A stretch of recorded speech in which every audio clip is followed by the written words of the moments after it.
Sekarang dia makan, abang dia makan. Nenek malam makan apa nenek? Nak cakap apa abang? Abang semua saya kutip abang. Bukan beli. Cina mati dah. Siapa-siapa buang beli baru. Saya ambil.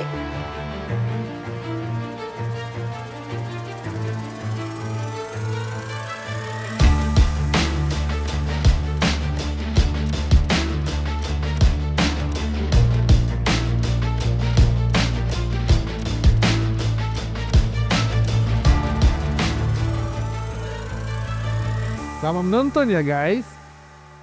Salam sejahtera semua. Kak Long harap semuanya sihat-sihat belaka. Kak Noi macam mana pula? Alhamdulillah sihat-sihat aja Kak Long. Tapi nari yang penting is untuk program Sentuhan Kasih kan Kak Long? Kita ni ejen rumah daripada Detect Team. Tapi hari ni bukan nak jual rumah.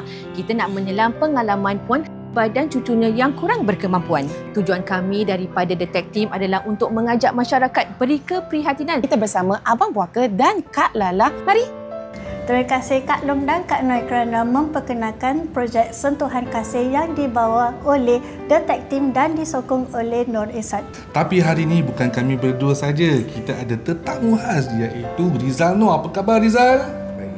Apakah perkembangan Rizal buat masa ni? Agak busy ataupun sibuk dengan pelbagai projek, antaranya projek-projek social media dan juga menghabiskan album penuh saya. Itu tak penting. Apa yang penting dalam Sentuhan Kasih ini untuk kita bersama dengan dan sikit sebanyak mengetahui tentang keadaan beliau sekarang. So, jom. Mari, jom. Nama saya Rizal. Ni kawan-kawan saya Sani, Lala. Boleh tak ceritakan sikit pengalaman tentang macam mana mula menjaga? Mula-mula mak dia beranak duduk rumah saya. Laki bini gaduh, dia balik beduk. Habis tak nak balik sama mak dia lah. Habis saya cakap, so balik ni nenek susah. Tak nak, dia nak duduk sama saya. Habis saya nak cari duit kat mana. Saya pergi doktor, hutang, poliklinik. Macam-macam sakit dia. Ada macam-macam sakit? Baru ada air, bopi dan apa-apa. Asma. Darah tinggi. Macam-macam. Saya cakap balik mama kau lah. Dia tak nak juga. Dia tak nak. Dia tak duduk sama saya. Saya nak fikir apa. Nak halau tak boleh cucu. Betul. So dari segi kesihatan kita dah tahulah banyak ada asma, ada masalah macam-macam lah. Macam mana pula tentang keuangan? Saya minta bantu dia kasih 150. Punya duit bil 50 bayar. Pergi melaji 50 bayar. Habis saya beli apa-apa nak beli makan, ni duit. Pergi sekolah RM5 satu hari. Mana boleh cukup? Sekarang dia makan, abang dia makan. Nenek malam makan apa nenek? Nak cakap apa abang? Abang semua saya kutip abang. Bukan beli. Cina mati dah. Siapa-siapa buang beli baru.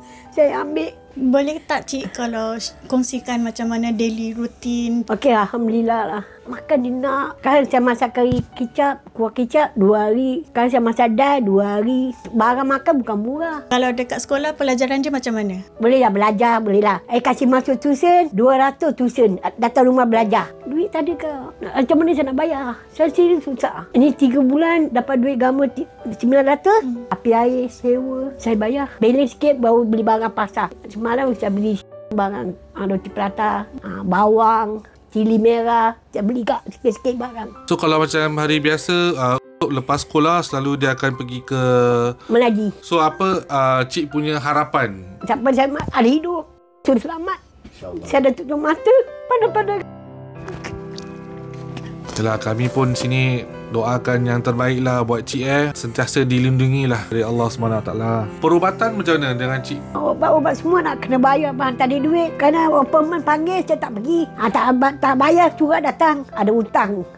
Macam mana awak nak jumpa doktor? Ambil RM10 bayar. Nombornya belum habis, tambah barunya. Macam Cik ada bilang tak kalau satu hari kalau terjadi pada Cik, apa untuk kena buat? Nenek satu hari apa-apa jadi, macam mana? Tengok nenek, saya ikut nenek balik. Nenek masuk wad, saya duduk jaga nenek. Apa yang Cik nak tengok bila besar nanti? InsyaAllah dia bayar dia jaga diri sendiri lah. Macam mana susah dia tahu. Jangan dia kena dia macam sudah. Saya bukan lagi boleh lama hidup. Jadi bagi pihak Rizal, Sani dan juga Lala, kita doakan yang terbaik. Sani ada apa-apa nak cakap? Setiap apa benda adalah ujian, kan? Allah tak akan uji melebihi apa yang kita mampu. Lala actually ada anak 4. Nasib baik dalam ada Cik jaga. Itulah yang Allah tolong kasih dia kan.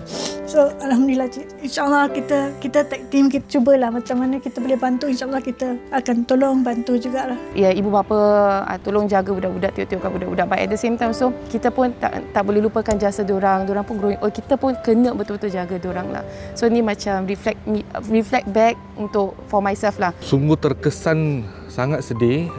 Benda ni real lah. Ini memang real, berlaku pada ramai orang. So memang kita harap video ni pun dapat sampai kepada pihak-pihak tertentu yang ingin membantu juga. Tanpa sadari ataupun dengan secara sedah pun, keputusan seorang dewasa, impaknya ke atas anak kecil atau anak-anak kita lagi besar, amat besar.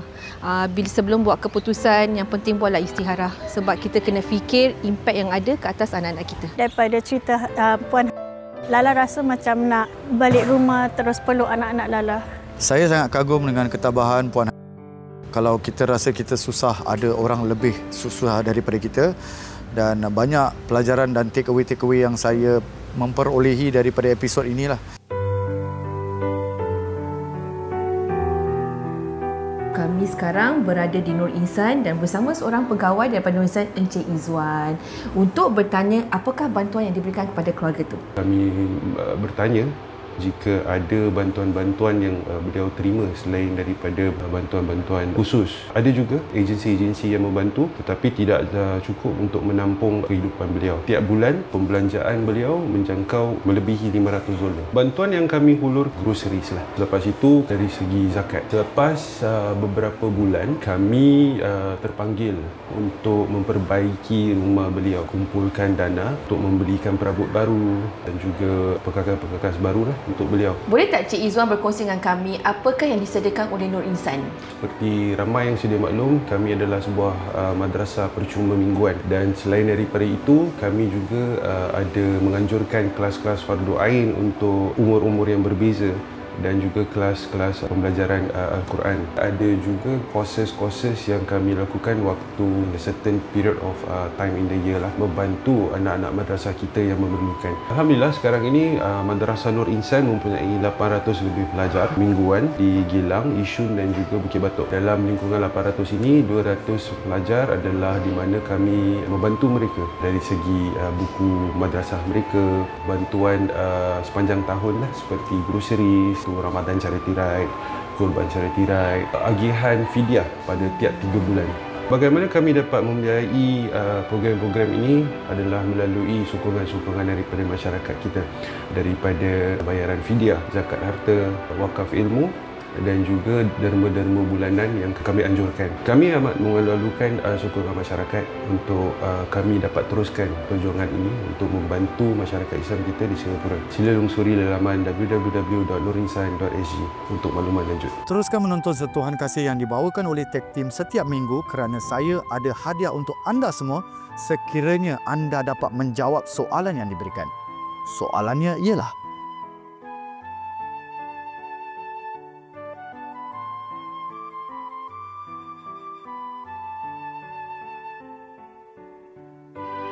Baik hati Riza memberi hadiah kepada penonton.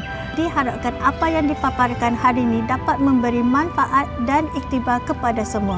Terima kasih Rizal Noor. Sehingga kita bertemu lagi di episod yang akan datang, Sentuhan Kasih yang dibawa khas oleh kami, The Tag Team.